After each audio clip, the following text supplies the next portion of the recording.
here uses any of the platforms that I might have mentioned, or maybe some others? Okay, probably all of us. Okay, so go kind of thinking about what I just went over, some of those stats, and those are just a couple of studies. There's far more out there. What do you think about what I just said about those apps and how they may or may not be good for you? Sure. Sounds true. Sounds true. Okay. Strongly agree. You strongly agree. Okay, that's I'm glad we're all like open to some ideas. Great. What else? Seems legit. It seems legit. Okay, those are pretty supportive. Okay, all right. Sure. Too much of anything is not a good thing. That's a good metaphor, I think. Also, yeah. So we're also talking about a balance, right? Yes. I've heard that before. You've heard it before. Good. I mean, awesome. And yes, you can back. I find it interesting that sometimes we're in a room full of people and nobody's talking to each other because everybody's on their phone. Super good point, right? I mean, obviously, I'm a little bit older than you guys, but I remember 5 or 6 years ago being out with friends, and it's like, okay, now I'm at dinner and everyone's on their phone. And that never used to happen, you know, and it's obviously, and these are things that are in the recent decade. This isn't something that's 30 years old. This is the last 10 years. So these are all really, really new in the conditions and how they affect our bodies. It's all new stuff. So this kind of brings us back to why we're here today. So let's talk about your most valuable device, right? It's complex and it's a complex dynamic machine. It's arguably the most expensive and valuable personal item that you use and have with you every single day.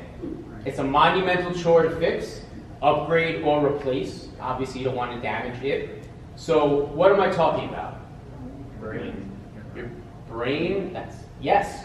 I thought you say phone. No, that's it. I mean, really your body. Your body, but your brain also, of course. I mean, as part of your body, right? I mean, you can lose and break a phone, but your body is a lot harder to replace. And, you know, you guys are a lot smarter than I thought.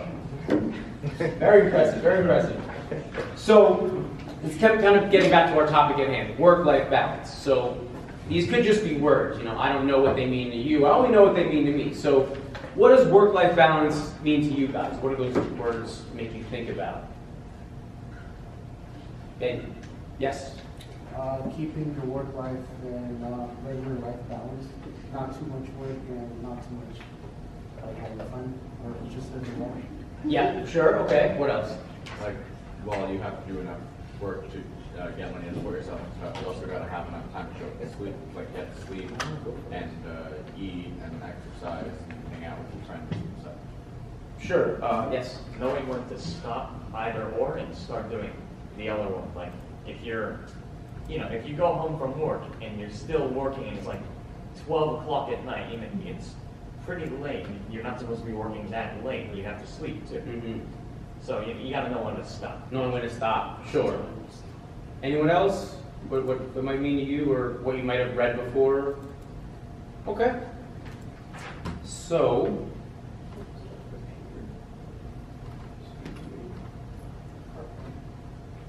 here we go. So, work-life balance.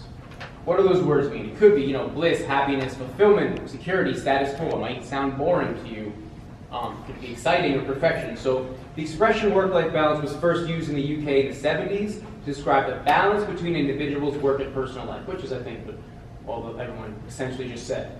The wiki definition is that concept including proper prioritizing between work, your career, your ambitions, and your lifestyle, your health, your pleasure, your leisure, your family, etc.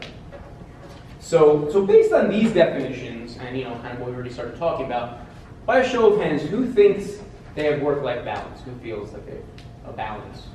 Okay, so just a guess. You're not going to be held to any accountable for it. Okay, so a couple of people in the front, gentleman in the back, young lady up here. Okay, so I don't know. I'm going to guess it's eight out of. So maybe it's 25%, 20% of you guys. Okay, so how would you know that? How do you really know if you have work-life balance? How do you know if your lifestyle is healthy and you're doing things that are good for you as opposed to maybe going down the wrong paths or, was that a question or just counting yourself in? Just an answer to your question. Mm-hmm. How would you know? You would know because your body would be getting healthier, you'd be gaining muscle. You would have a strong immune system, you would be able to do the work that you needed and still have the time that you need to relax your mind. Sure, that's a great way to know. Anyone? I mean, there's a lot of ways to know. Of course, that's a great explanation. Who else can? How else would you know that you have a good work-life balance? Yes. Like if you feel good about what you're doing and you're well, like pretty healthy, and that is kind of, at least in my opinion, Sure. I mean, it's important that it comes down to your opinion. I mean, that's something that I feel like is, what I think is super healthy. You obviously might have a different opinion. Yes. For fun work and stay healthy. Great. Yeah, of course. Yes. You're not always stressed or tired. Yeah, that's a big one. That's a big one too.